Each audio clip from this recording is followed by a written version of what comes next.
Hello everybody, I am NicoD from NicoD's SBCs.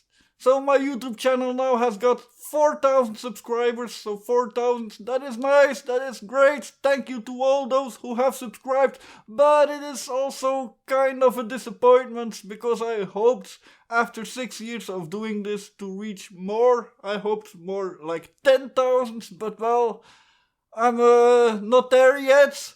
So thank you to all those who have subscribed, you are a good support, but to all those who haven't subscribed, hey, what the hell? What the hell you think you're doing? Please push that subscribe button, help me reach 5,000 and even more.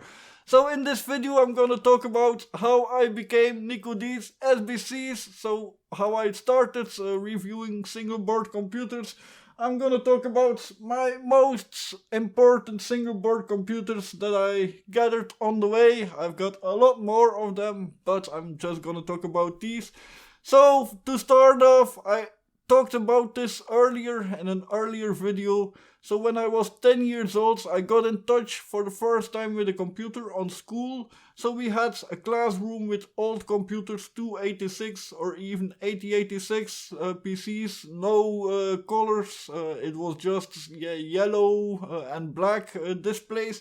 So that was the first time I got in touch with them, first time I tried them, so I was 10 years old. I did have typewriters, so for me the connection was quickly made.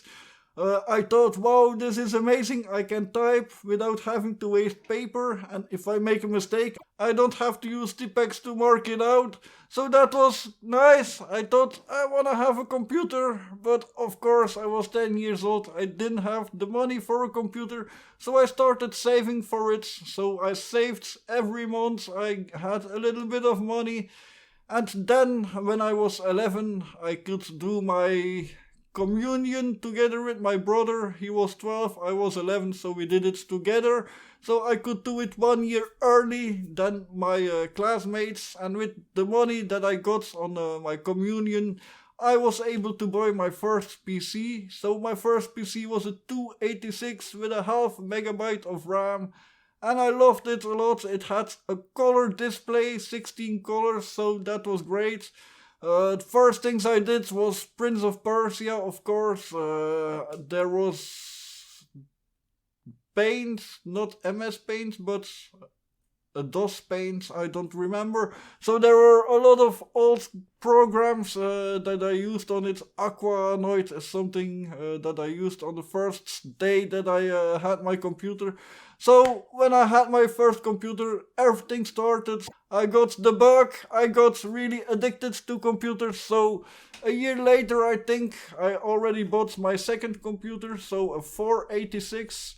I don't remember everything, it was a huge case. I think it was from Laser, but it might be my first computer that was from Laser. My memory isn't that good, so it is better to do this now before my memory is totally gone.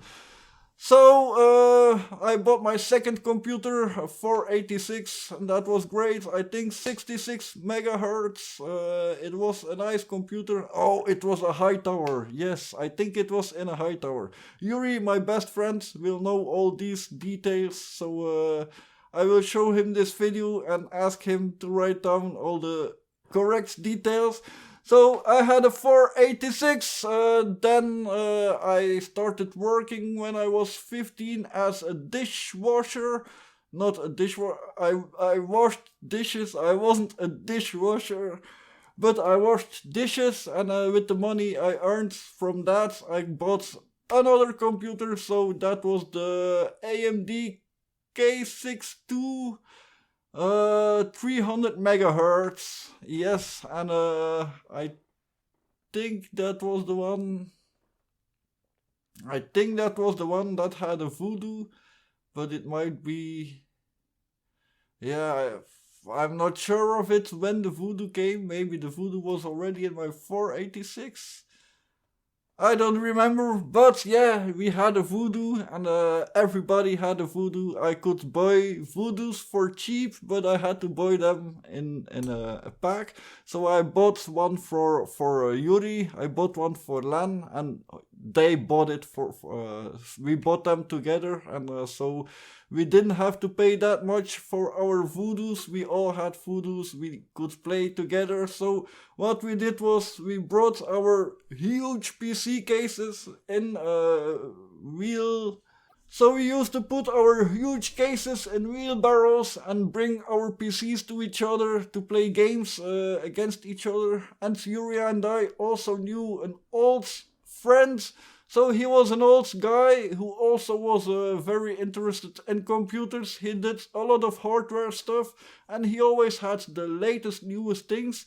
So we as children, as 12 years old, 13 years old, we went to an old man, and that old man showed us everything we had to know. I also had another old friend named Guido, and he was into programming. He taught me how to start programming, quick basic, then starting with C and other programming languages. Pascal, I remember, I wasn't good at it. But that brought me into programming, while Johnny brought us into hardware. Guido brought me into programming. So those two old men were very important. Thank you to them if they still are alive. I think Guido isn't.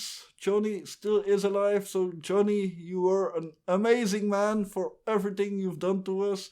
So because of them, I was into computers, and then when I was 15 years old, I just had done my job as a dishwasher or washing dishes, and at school it wasn't going great, but I just had done my second year of high school. Second year of high school, yes, you have to do 6 years in Belgium to get your diploma, but I just done my second year. And then I saw an advertisement that they were searching for programmers for the company Lernout and Hospi.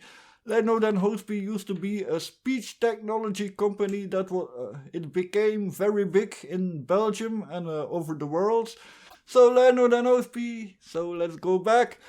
So Lernout and Hospi were a company that did speech technology, everything that was around speech technology, so text to speech, speech to text, and also translation. So they did everything that was around speech with computers.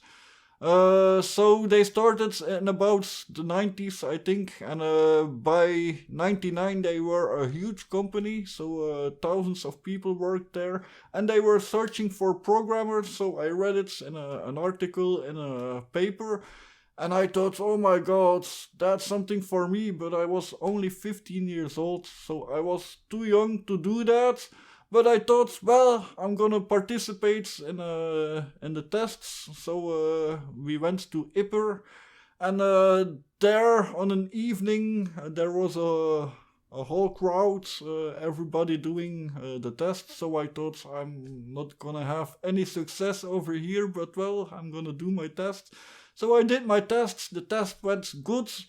And then later on, I got to hear that my test was one of the best of everybody, while I was the youngest. So I was selected to go work there when I was 15 years old. Because I was 15, they had to make a special arrangement with a school that I had to go once every 2 weeks for a day to school because I was 15. But when I turned 16, I could work there for full time. So I started working there first in Flanders Language Valley Education. So that was the educational group. What I did was network administration, just make sure there were accounts for everybody. So that was the first thing I did there. Then I went to Flanders Dialogue Company, FDC. So Flanders Dialogue Company was a company specialized in telephone applications. So now these days we know robocalls, they started it. So that was in 2000s, I think. I worked there for not so long, for a few months, but something went wrong because the colleague I worked with turned crazy, he turned psychotic, and they threw us both out because they thought if the one isn't good, then the other isn't good maybe. So that was a big chance for me because that gave me the chance to move companies. So I went to CELI, Center for Evolutionary Language Engineering. So that was a very specialized company. It was a daughter company of the lead company, so a daughter company of Lernode and Hospi, and it was yeah, they tried to write neural networks that could understand language. But back then it was very simple. It wasn't chat GPT like we have right now. It was just understanding words, being able to make sentences that are correct. What we did, for example, was trying to create book titles for books that weren't there. Just create book titles and see if it's something that makes sense. So that was something that we did, but a lot more. So we used the Cambrain. So that was a computer for $1 million. There were only 3 of them in the world, and that was a neural network machine. So made for neural networks, like now you have an NPU in your telephone, a neural processing unit. Back then we had that company that did the same, but was way less powerful than that MPU in your telephone right now. So that's how I got into computers. But then, when I was 18 years old, everything went broke because the lead company, Lernode and Hospi, went bust. It was a whole mess. What happened was they started other companies, the companies where I worked for, so Flanders Dialogue Company and CELI, but other companies too. So they started those companies with the money from Lernode and Hospi. Then those companies bought licenses from Lernode and Hospi to be able to use the software from Lernode and Hospi, but it was also with the money from Lernode and Hospi, so the money did multiple routes. So on the stocks, Lernode and Hospi could show they had an immense revenue, but actually that wasn't. So it all came out. It was together with Enron. Enron was just before that, and Lernode and Hospi also fell. A lot of people, so thousands of programmers, lost their jobs. I lost my job. I was just 18 years old and I didn't finish my school. So I tried to find another job in IT, but for programming nobody wanted to hire me because thousands of other programmers were on the streets and they had university diploma.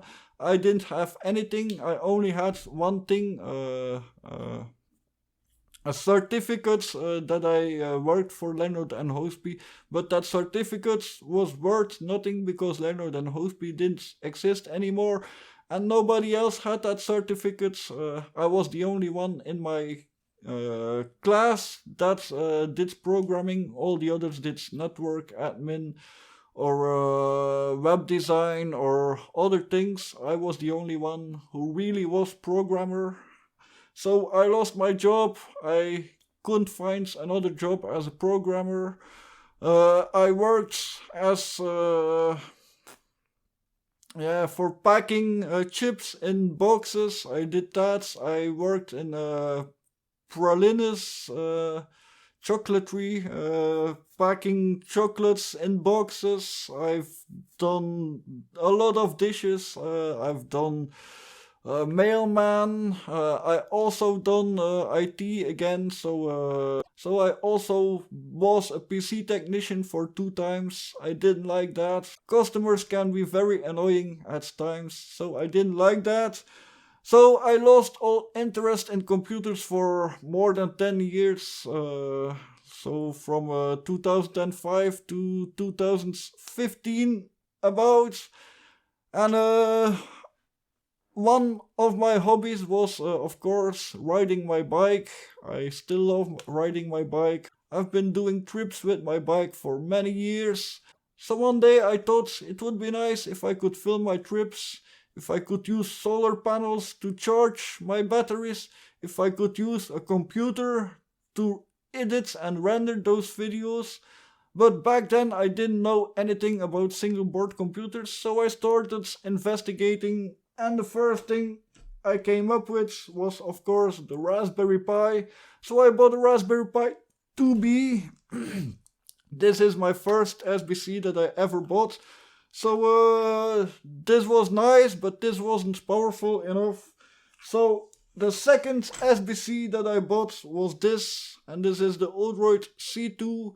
So I was very lucky. I was extremely lucky that I bought this, because this was perfect for my goals. So this could do video editing of 720p videos, and back then, 6 years ago, 720p was okay, was standard. So I was very happy to have bought this. This can be clocked to 1.75 gigahertz for 4 cores. It is 64 bits. So this was the first powerful 64 bits SBC that doesn't consume much. So for that it was really perfect. It doesn't overheat with this heatsink. So I couldn't be more happy with it.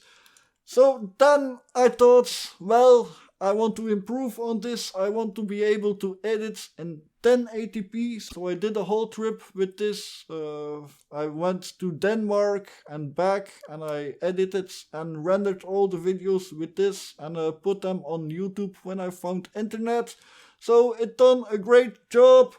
So that's how I got into SBCs. And then I thought, I want to improve things. I want better SBCs. Then I also bought the Raspberry Pi 3B and the 3B Plus. Not sure which one this is. I also bought this. This is the Odroid XE4. It used to have a big heatsink, but my big heatsink is on my ROG 5B. So the Odroid XE4 was very powerful, but couldn't be used for my goals because it consumes way too much. It runs way too hot, but it still is a nice board. I used to use the Odroid XE4 as a second desktop, so I played games with this when my first desktop, when my PC was editing and rendering videos. I played games on this, and it did a great job for that. Then I bought this, the Tinkerboard. So it was advertised as 1.8 gigahertz and maybe overclockable to 2 gigahertz. So I thought, well, maybe that would compete with the Odroid C2. But this is 32 bits. The Odroid C2 is 64 bits. So I bought this, and it couldn't compete with it. It runs way too hot. It wasn't very powerful, so it was 32 bits for video editing. That isn't so good, so it wasn't a good buy. Then it started with buying bad boards. So this was the first bad board that I bought that I wasn't happy for. Also, my first Tinkerboard, I don't know if this is the first or the second. I think it is the second. So my first Tinkerboard, after I had it a few weeks, some pieces fell off of the PCB and it stopped working. I couldn't use HDMI anymore, and I was so stupid to buy another Tinkerboard, and I never used it. So that's the Tinkerboard. Then I bought this. So this was the Orange Pi Plus 2. I thought this would be good. I thought this would be powerful, but it totally wasn't powerful. I also wasn't happy with this. But then I found a good purpose for it. So this does have SATA. So I started using it as an NAS. I had a 256 gigabytes hard drive of 2.5 inch, and I started using this with that hard drive, and I've used that for many years. So just a few months ago I replaced it with the NanoPi R6S. So this isn't in production anymore, but I like it a lot because it has done me very well. But it wasn't more powerful than what I had, than the Odroid C2. So then I bought this. This was also a letdown. So this is the Kadas Vim 2. So this is an 8-core SBC, but it wasn't very clear. It said 8 cores, 1.5 gigahertz. So I thought, well, 8 cores, 1.5 versus 4 cores, 1.75. Then this will be more powerful. But it isn't. So what is the problem with this? 4 cores are clocked to 1.4 gigahertz and the other 4 cores are clocked to 1 gigahertz. So that makes it very slow in single core performance, and for video editing you often only have dual core or single core. When it is doing effects, then it can't always use all the cores but only 1 core or 2 cores. These days that's fixed, but back then the Odroid C2 was still a lot faster than this for video editing. So this was my most expensive SBC that I bought until then, and I wasn't happy with it. It was just bad. I didn't like it. For Android this is okay. It just isn't powerful. I wished all cores were clocked at the same speed. Then I'm not sure if I had this before this, but I think I bought this after the Kadas Vim 2.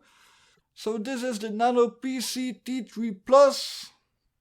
Of this board I was very happy. So this has got a Samsung SoC. It isn't very well supported, but this is also an 8-core board. And here all cores are clocked the same. I think they are clocked to 1.6 gigahertz. So this was way much faster than the Odroid C2. So finally I found something that could replace the Odroid C2. But then people from Friendly Elect contacted me. They said, we like your video about the Nano PC T3 Plus.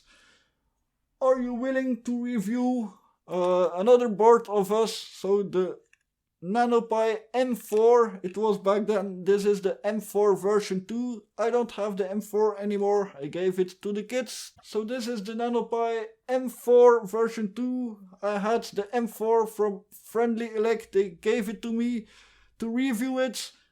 And it was even better than this. Not more powerful. This is more powerful with all cores, but this was more powerful single core.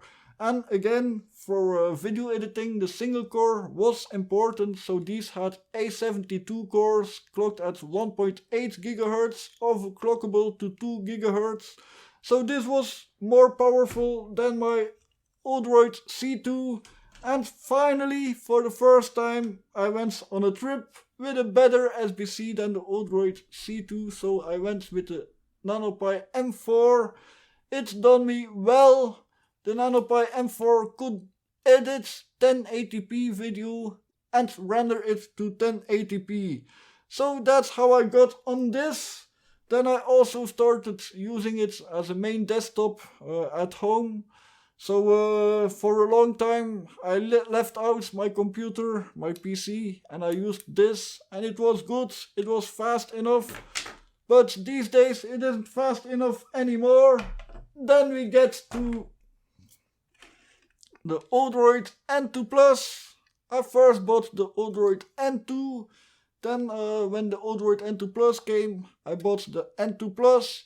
This was my second desktop for a long time after the NanoPi M4. So this is fast. This has got good GPU drivers right now. So for that, this was a good one. Then I also got this from Kadas. So this is the Kadas Vim 3. It now is dead, but it also was a good board. I took this on my trips to replace the NanoPi M4. I took them both actually. So this was good for video editing. This was good for media playback.